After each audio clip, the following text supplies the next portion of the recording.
most people educated in Britain believe that the First World War was caused by, or the catalyst at least, was the assassination of Archduke Ferdinand. Well, Ruchti, of course, realized that this was the myth that was being put out, and so he wrote an academic paper, which never really saw the light of day, but Steiner picked it up, and he quoted from it in a book, or in a series of lectures, actually, which emerged as a book entitled The Karma of Untruthfulness. And the full quote is, "History cannot be permanently falsified. The myth cannot stand up to the scrutiny of scientific research.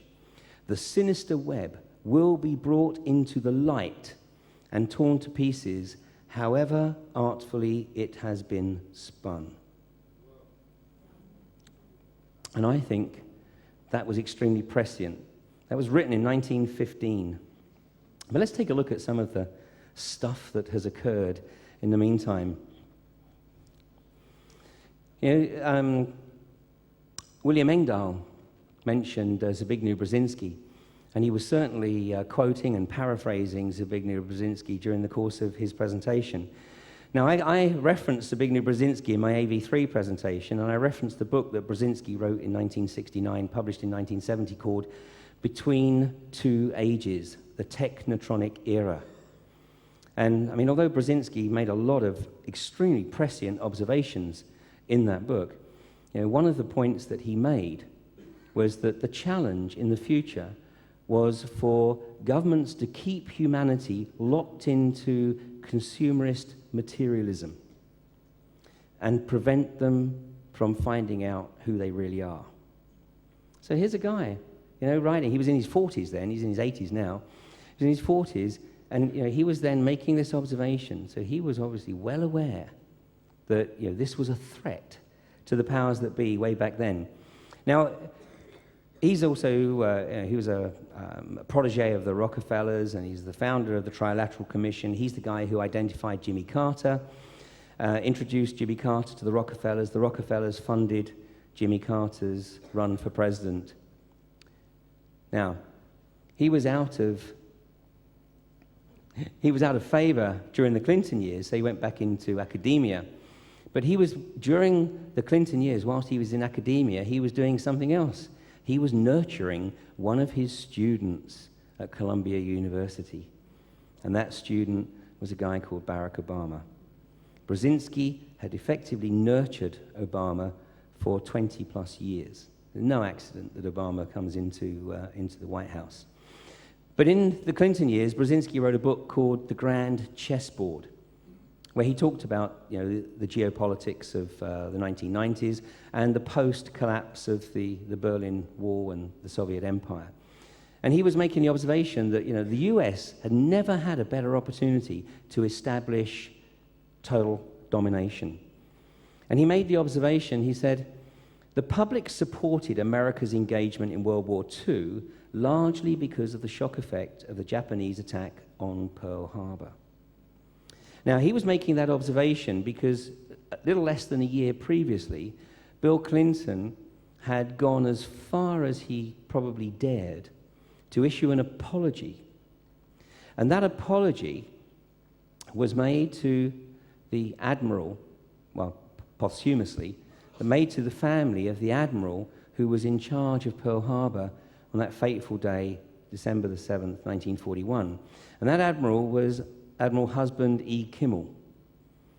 Now, Kimmel was kept out of the loop because Roosevelt knew the Japanese were going to attack Pearl Harbor. Why did he know it? Because they were baited into attacking Pearl Harbor.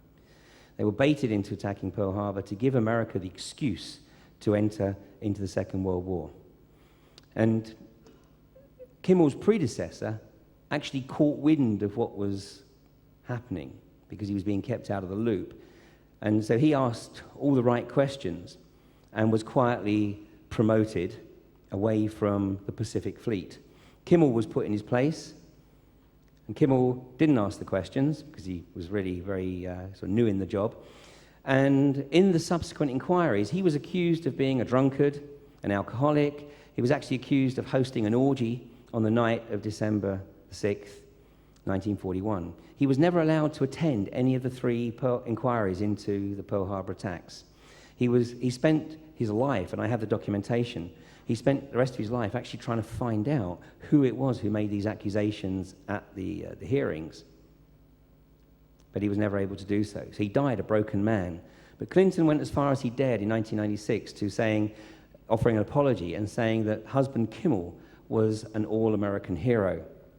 And this was his counterpart, in the military. This is interesting. Let's go back this way. Okay. This was his counterpart in the army, Walter C. Short, and he only came out of it slightly better off. But this was a classic case of history, again, being manipulated to enable the US government to establish their agenda. Now, Brzezinski also made the observation that whilst America could only really establish itself as a superpower, his term, superpower, if it actually did so militarily, because he observed that, in his opinion, by 1997, it had lost the initiative to achieve this diplomatically. So he made the observation, he said, moreover, as America becomes an increasingly multicultural society, it may find it more difficult to fashion a consensus on foreign policy issues, except in the circumstance of a truly massive and widely perceived direct external threat. 1997.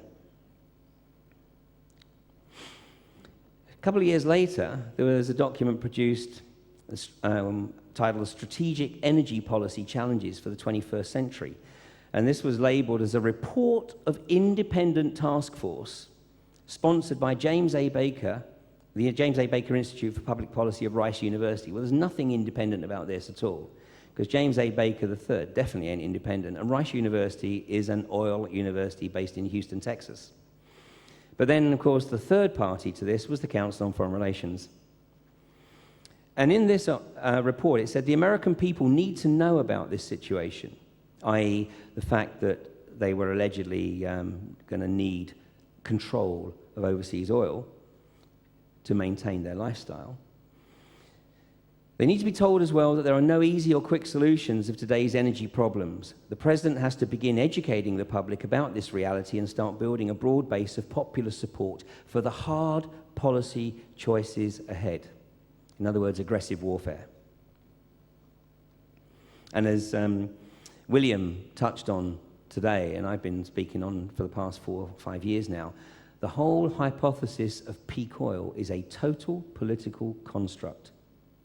Now, I'm not for one moment suggesting that we continue extracting 90 million barrels of hydrocarbons a day and burning them, because there are alternatives available right now.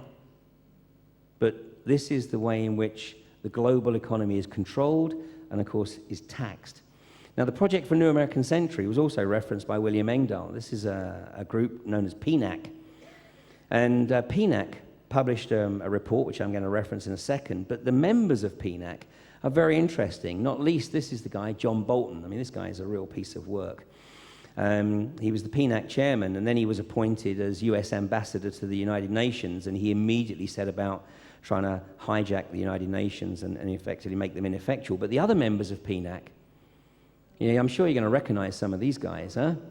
Paul Wolfowitz, Dick Cheney, Louis Libby, John Negroponte, oh my gosh, Rumsfeld, Mr. Aspartame, Mr. Bird Flu, Mr. Tamiflu, Mr. Swine Flu, unbelievable. And this guy, Rabbi Dov Zakheim, need I say more? Now, on the day before 9/11, Donald Rumsfeld and his comptroller at the Pentagon, Rabbi Dov Zakheim, announced to the media the day before 9/11. The day before 9/11, they announced that the Pentagon cannot account for $2.3 trillion. $2.3 trillion. Now, back then, that was a lot of money. Nowadays, it's worth about $5.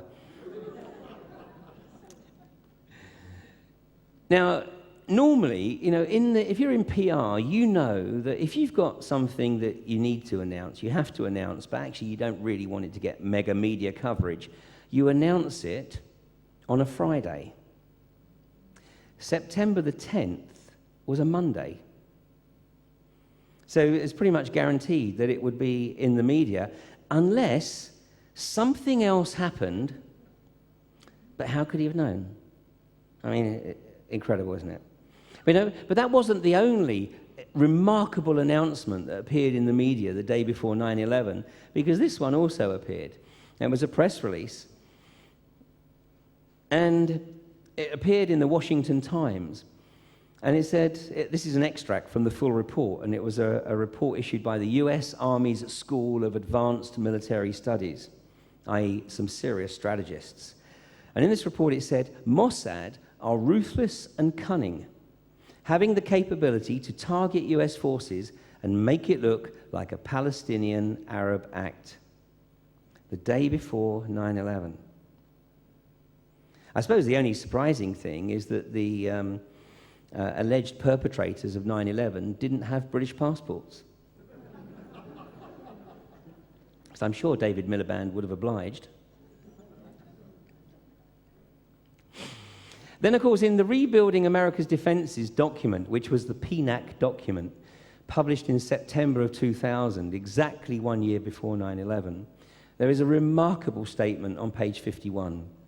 And that statement says, further, the process of transformation, i.e. America effectively establishing itself as the global hegemony, even if it brings revolutionary change, is likely to be a long one, absent some catastrophic event like a new Pearl Harbor. That was published in September of 2000, so that was 2 months before the elections in the US, and obviously 4 months before George Bush was sworn in on the White House lawn. And the moment he was appointed, out of the 27 people who put their signatures to this document, 10 of them were immediately appointed into George Bush's government. So this document was the blueprint, spelling out what the strategy was for the Bush years in the White House. And this goes back to the point I've made many, many times, that these guys, they work on the basis that they have to put out in the public domain exactly what their agenda is. They don't necessarily have to sort of splash it on the front pages, but they need to put it out there.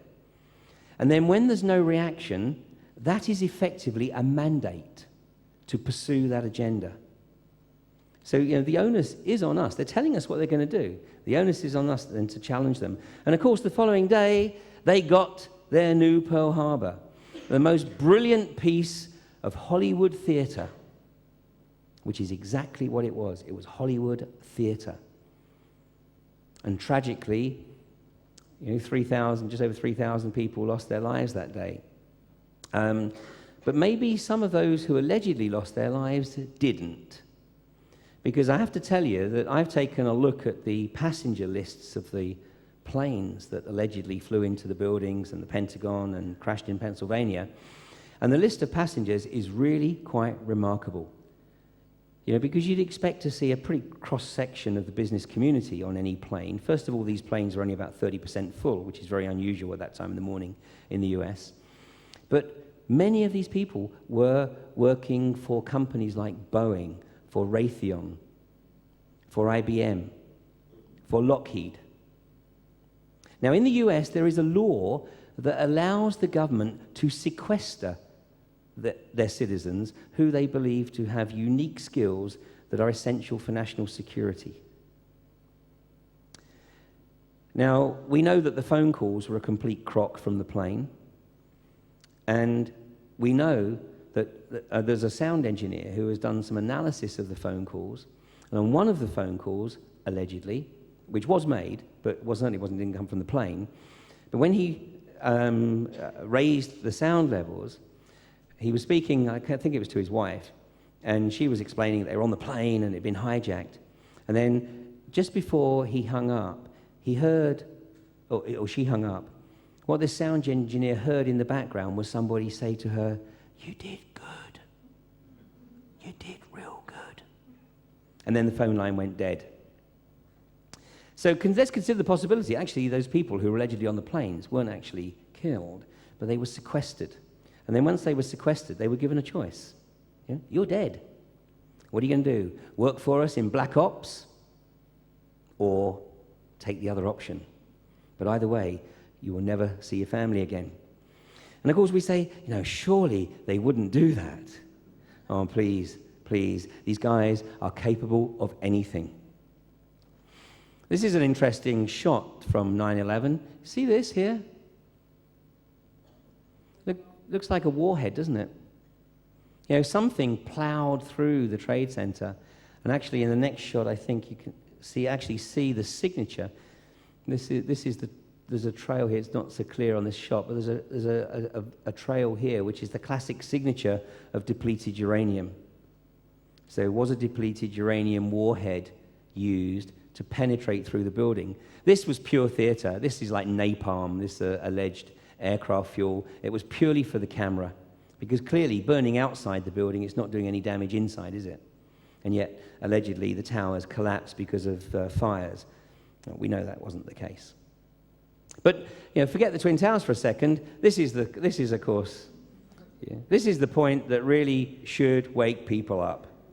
This Boeing, the official story is that it was flying at 530 miles an hour at a height of 4'6".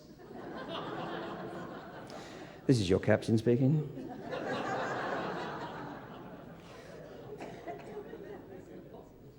It's totally impossible, because any physicist who studied aeronautics will tell you, because they told me, that there is a thing called ground effect, and at that speed the plane would actually be sucked into the ground.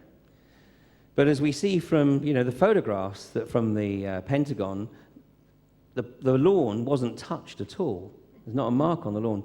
Now this is a photograph that was taken by a passerby, and what's interesting here is you notice that the roof line is intact. Completely intact. But the plane has disappeared. The building's on fire, but the plane has completely disappeared, not a mark on the lawn, and the building line is intact. It didn't actually collapse for quite a while. I mean, as you can see here, there was enough time to get the fire trucks there and start spraying, and the building still hadn't collapsed. There was actually a hole there.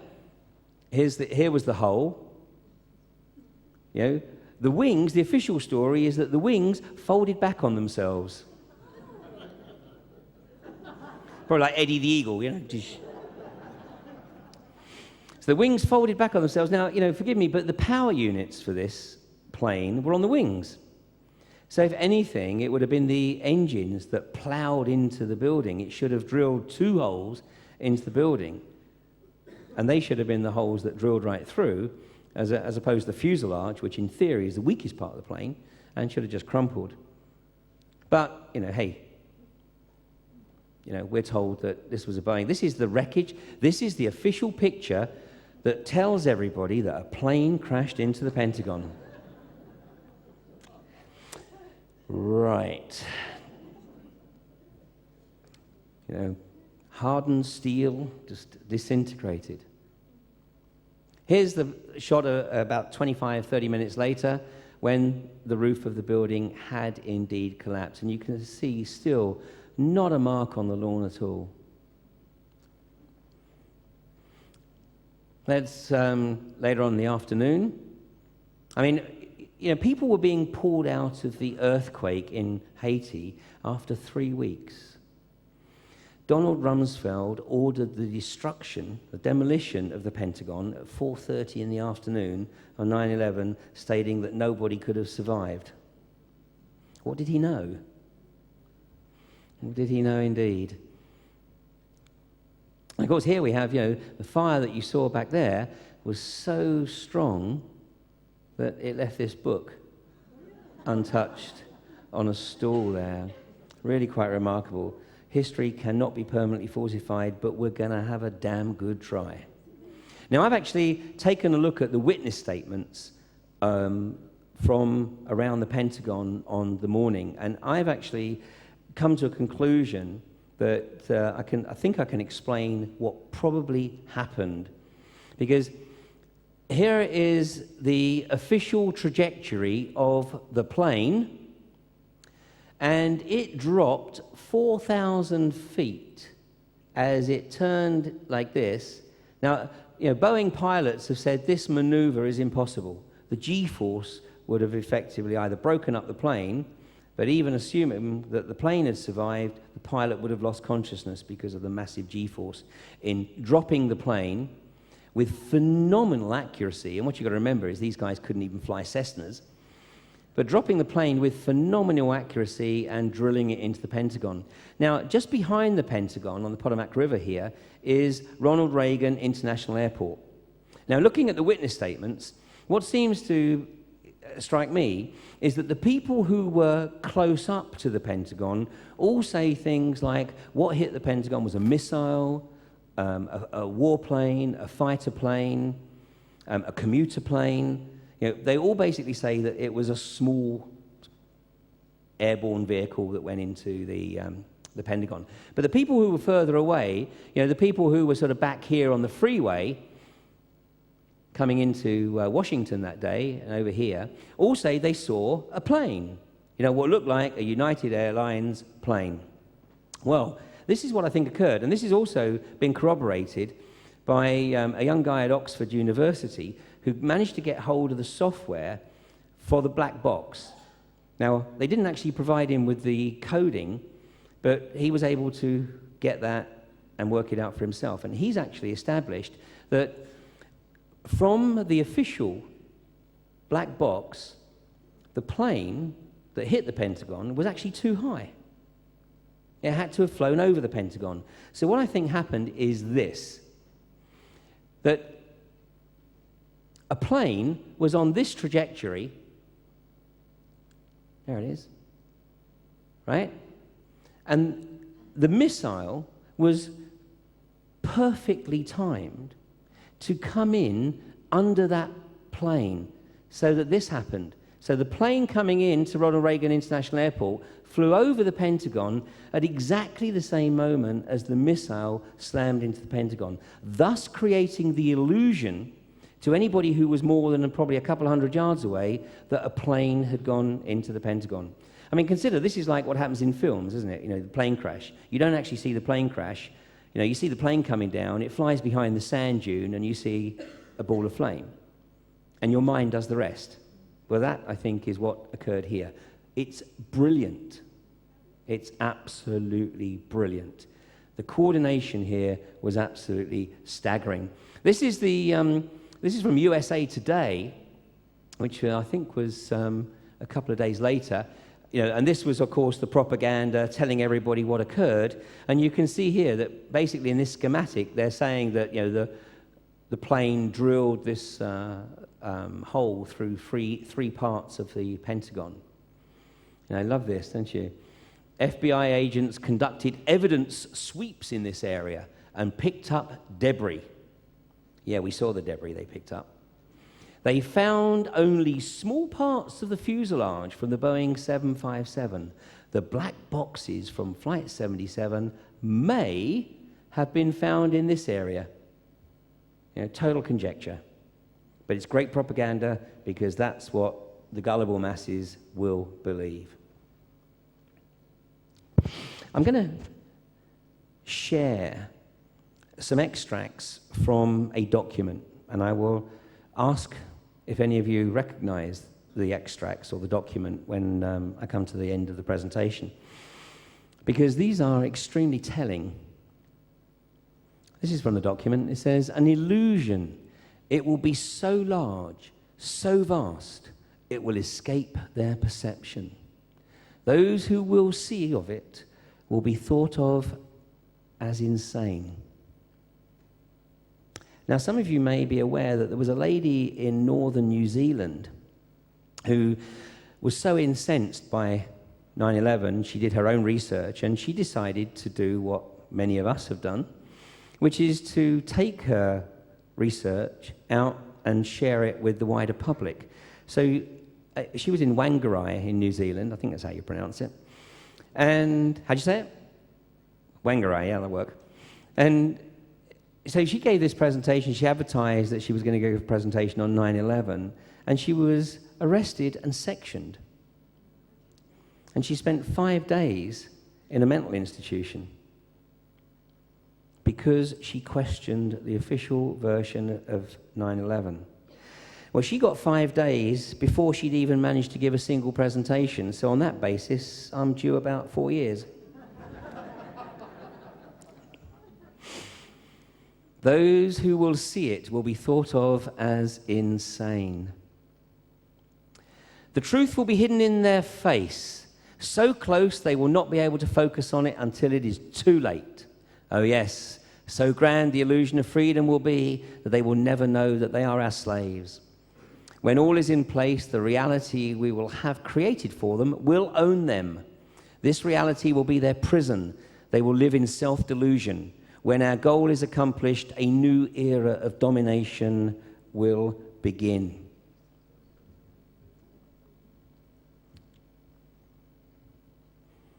The domination is spreading. I mean, I'm just going to select some of the examples. Of course, you all know there's many more. Blair lied and misled the cabinet on the Iraq war. No shit.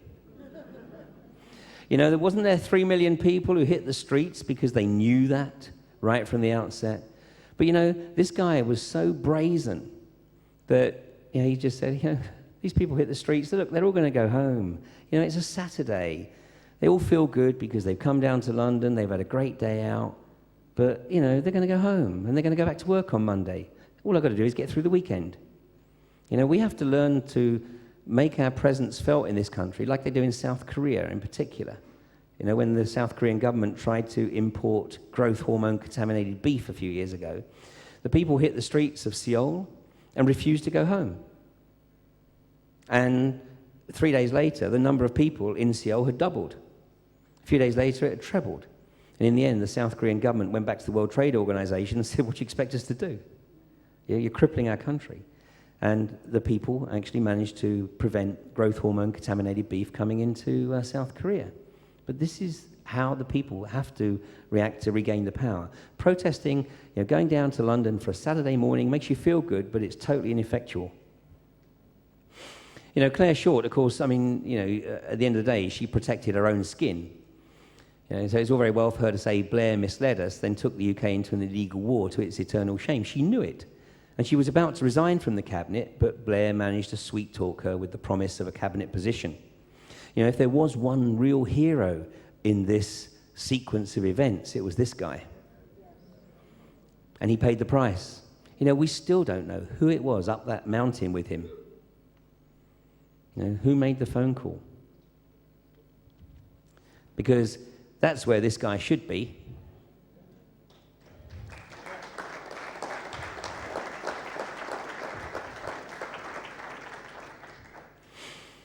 But as we know, anybody who really raises their head above the parapet and is deemed as a threat pays the ultimate price. And of course, at AV3, we had Norman Baker talking about Dr. David Kelly.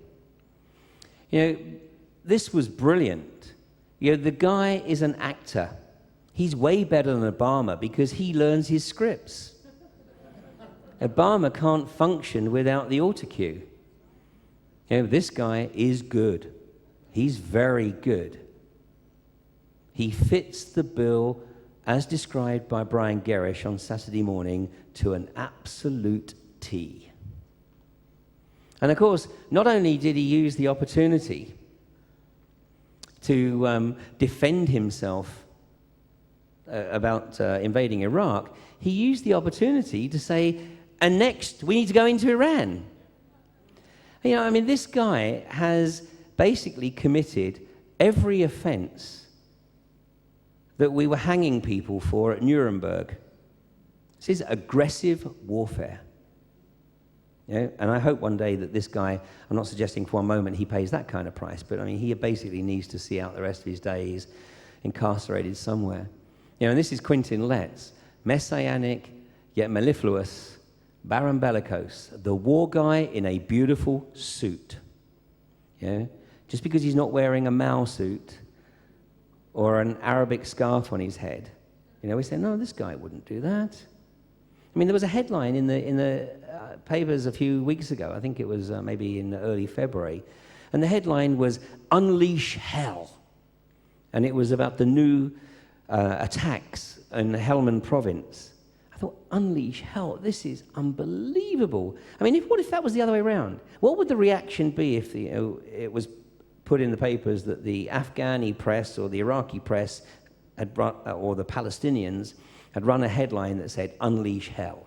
So it's okay for us to do it, but not for them. Touch of duplicity here, I perceive.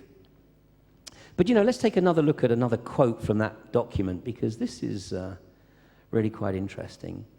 "We will make them kill each other when it suits us. We will keep them separated from the oneness by dogma and religion. We will control all aspects of their lives and tell them what to think and how.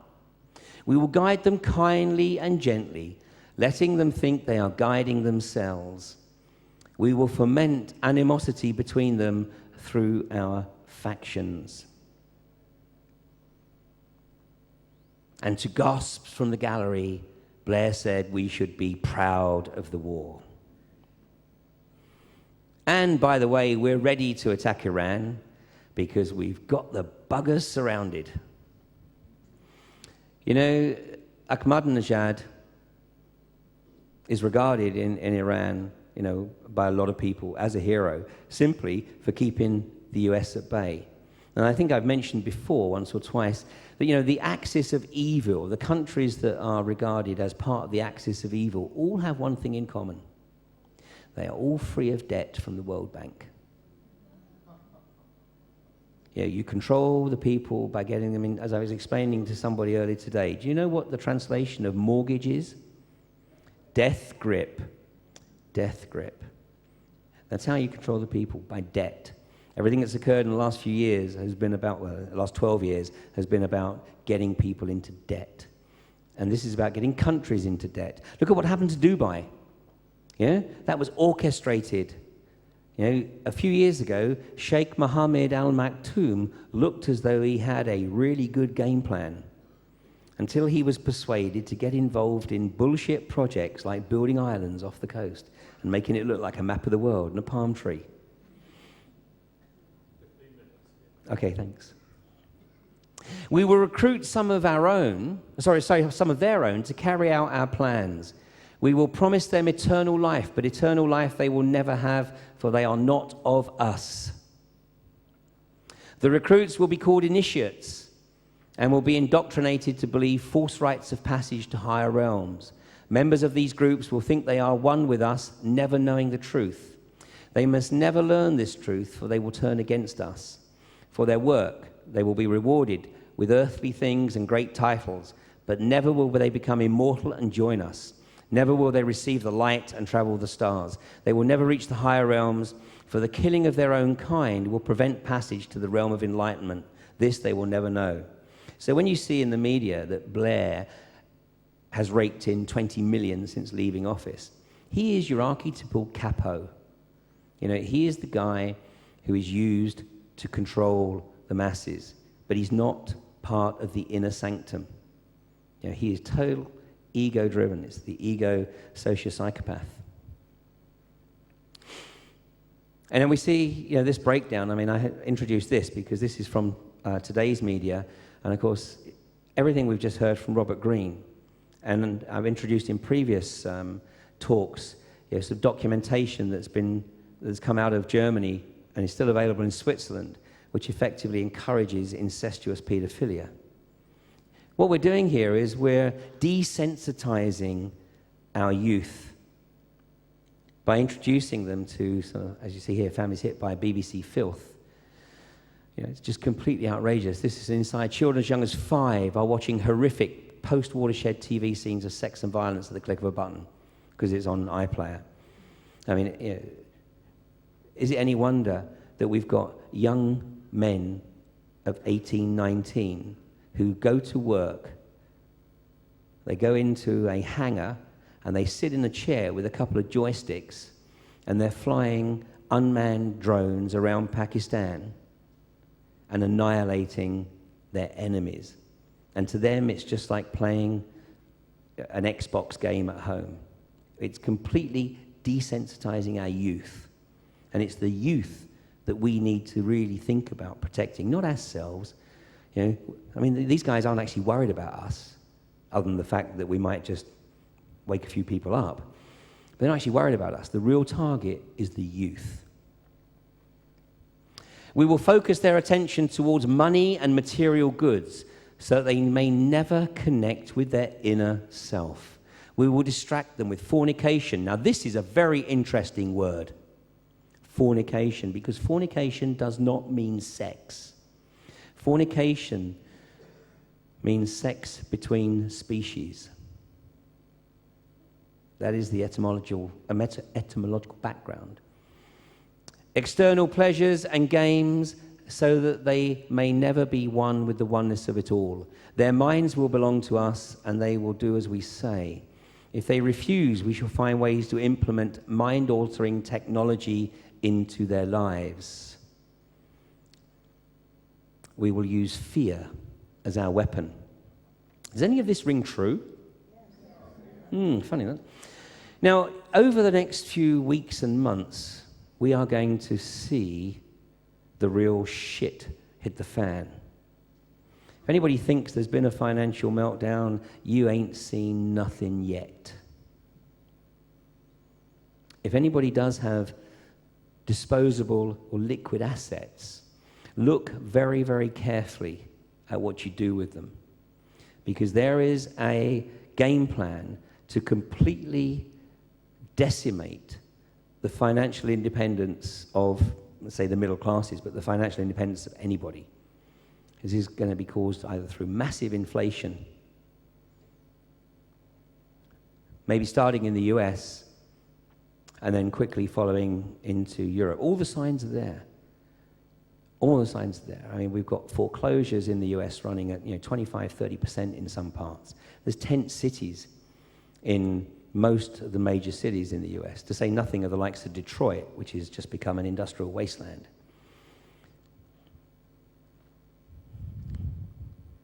You know, the crash is coming. Look at commodities. You know, look at moving. If you have any liquidity, look at moving it into something that can survive, can traditionally survive this kind of meltdown. What is happening is going to lead to violence on the streets. It's already happening in countries. It's already happening in Greece. I don't really understand. Of course, it was happening in Iceland. I don't really understand yet why it isn't happening in places like Ireland, Italy, Portugal, and Spain, because those countries are also on the brink of total collapse, financial collapse, and Britain isn't far behind. Actually, what is happening right now is the true magnitude of the state of financial play in this country is being deliberately hidden, just as it was in Greece by Lehman Brothers, just as it was in Greece. Sorry, it was Goldman Sachs. Goldman Sachs were manipulating the Greece budget. They'll suppress it here until the election. And after the election, all hell will break loose. Now, they might manage to suppress it for a few weeks through the summer. If it hasn't happened by the end of the summer, the real period of risk is going to be between mid-September and mid-November. But I cannot see, and I'm not the only one, by the way, I cannot see really any way in which the global economy can be propped up beyond that. Now, when this happens, let me tell you, this is not for us to get involved, okay? I mean, that has to be clearly understood. This is not for us. This is going to be the reaction of the people who have no awareness, who have no insight into what's occurring, because they are going to go through the anger and the fear, because not only are they going to have no money, because the banks are going to close. I mean, by the way, it's already been announced in the US. Citibank have sent letters out to all of their customers stating that there may, in the future, be occasion where the bank needs to close its doors for up to 7 days. and it just leaves the people to decide what it is they want to do about that. But this may well be the reaction, because obviously we're going to see a meltdown in terms of the employment market, so people aren't going to have employment, and they're not going to have access to funds because of bank meltdown. They're going to find it very difficult to get food. So this, unfortunately, has to happen. This is part of the alchemical process. It's solve et coagular. You have to destroy to be able to rebuild. And it's an unfortunate fact of life that but in the microcosm, we learn way more when we go through personal trauma. And each time we go through personal trauma, it's like an initiation. We have to embody it, we have to embrace it, we have to work our way through it, we have to channel that energy. And then, like the phoenix, we have to build, from that new foundation. We will focus their attention toward money and material goods that they may never connect with their inner self. There has never been probably a time in known history when it's been more important for us to identify with this and to do whatever it is that we need to do to make that reconnect with our inner self, with our higher self. We've got to step through the emotion of what's occurring here and start to look at things perhaps on a much deeper level. And I'm going to bring this to a conclusion in a second, but this is the document, the Secret Covenant. Now, I've only quoted little pieces of it. We have no idea of the true origins of this document. And like the Protocols of Zion, it has been dismissed as a forgery. But it is extremely prescient. And this appeared out of the blue on this website, bankindex.com, on the 21st of June, 2002. Less than 1 year after 9/11. After the invasion of Afghanistan, but before the invasion of Iraq. Go Google the Secret Covenant. Go read it. It's part of a script. If it is a forgery, it's a bloody good one, and it's extremely prescient. Now, you remember when I opened the conference on Friday, and I introduced the Daily Express, and the article that appeared on the front page of the Daily Express, the new EU Gestapo spies on Britons. And a couple of quotes that I want to point out to you. The EU police force. This could include covert monitoring of people who deny the existence of climate change and speak out on controversial issues. So I'm f***ed. But you know what? F*** them.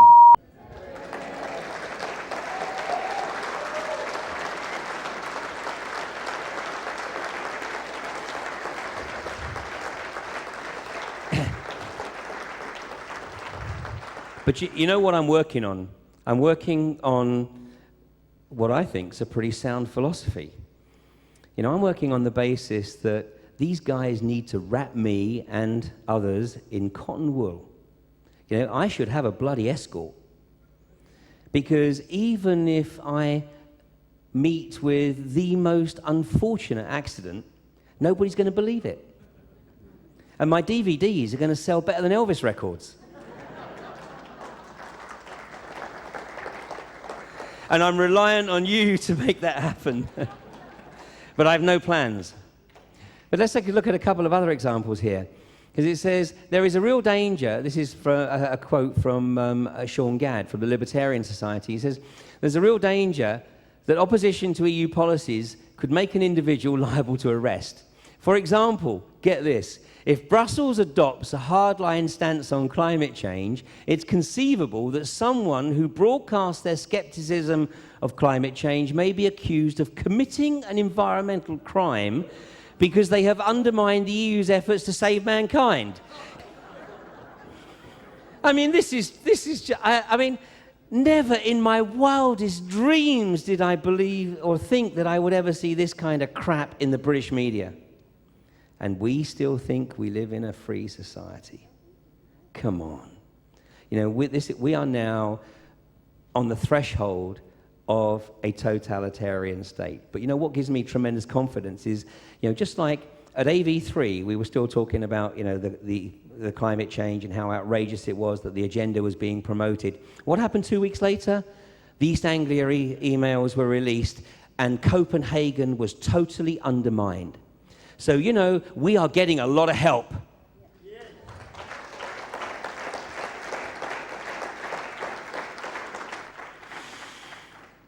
This is a quote. It's often attributed, actually, to Abraham Lincoln. But I think the origins of it go back to Edmund Burke, who was a philosopher of the 18th century. He said, "Those who don't know history are destined to repeat it."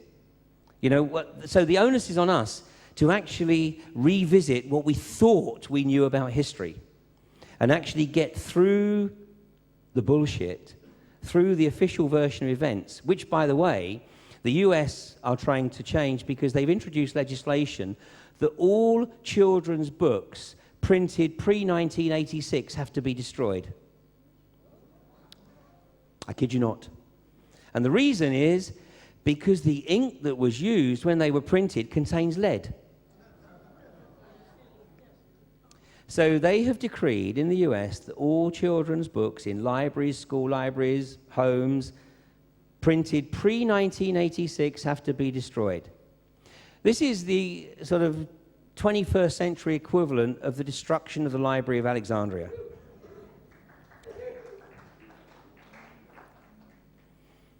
Unbelievable. I started the presentation with a quote that Steiner used in The Karma of Untruthfulness, and here's another quote that he made in a series of presentations that he gave, I think, between about 1909 and 1913.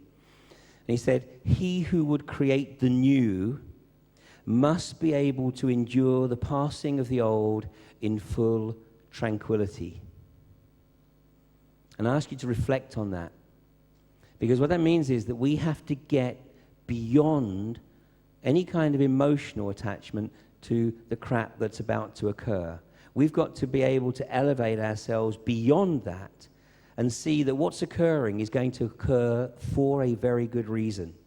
Just the same as when, trauma occurs in our lives, our personal lives, we have to get through the wounded child phase, the victim phase, and recognize that actually it's occurring for a reason, because something is dead, needs to be swept away, and then we need to go through the initiation and get on to whatever the next level is.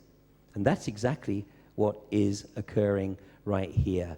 So, 11/11 has a very great significance to many people. Not least, perhaps, because the moment of the winter solstice in December 21st, 2012, occurs at exactly 11/11. And that's according to the United States Naval Observatory. So it's definitely time to wake up. And I will expand much more on the final statement at a future AV event. It's time to wake up and dream the future.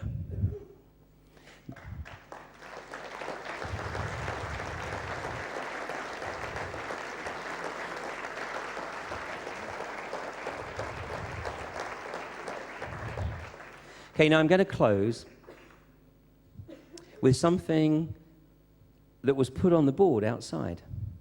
Some of you may have read it, but many of you won't. But I think this is very powerful, and I want to share it with you. I have no idea who wrote it. I think it says Dan, but that might not be the case. But I want to share this with you, and I hope you appreciate why. It's called "Who is to Blame?" We are the starving, the meek, and the poor. We are the victims of your conflicts and wars. We are the people struck down with the AIDS, a hidden surprise in the vaccines you gave. We are the children who die 10 a penny, casualties of progress for your world of plenty. We are the homeless you step over in the street. I'm the crazy ranting lady whose eyes you won't meet. We are the youth, disenchanted and angry, with asbos and hoodies and a disengaged family. We are the natives whose water you soured, whose trees you cut down and land you devoured. We are the people displaced from our lands because laws can be broken for a corporation so grand. We are the creed, an entire race you're erasing. with your illegal bombs filled with depleted uranium. But these weapons aren't selective. Yes, you're killing yourselves or your soldiers, their wives and their children as well. Because we are the cancer that plagues your society. With diabetes and infertility, we gain notoriety. We are the workers whose jobs are all lost because the Chinese can do it for a far lesser cost. We are the victims of your financial crash. Homes taken, bankrupted, left scratching for cash. We are the people who bailed out the banks. Are they ours? Do we own them? Do we get any thanks? No. They continue to screw us and charge for the service. IMF, the World Bank, they have a sinister purpose.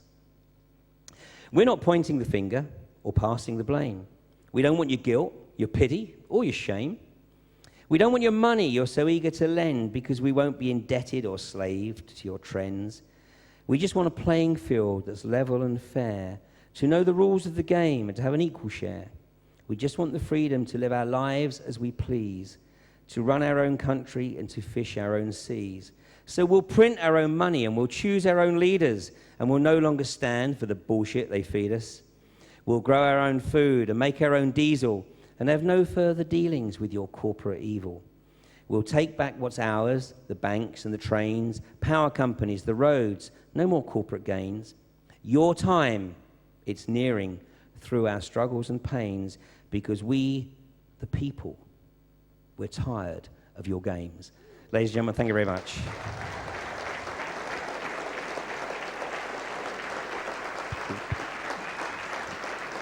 In a crane.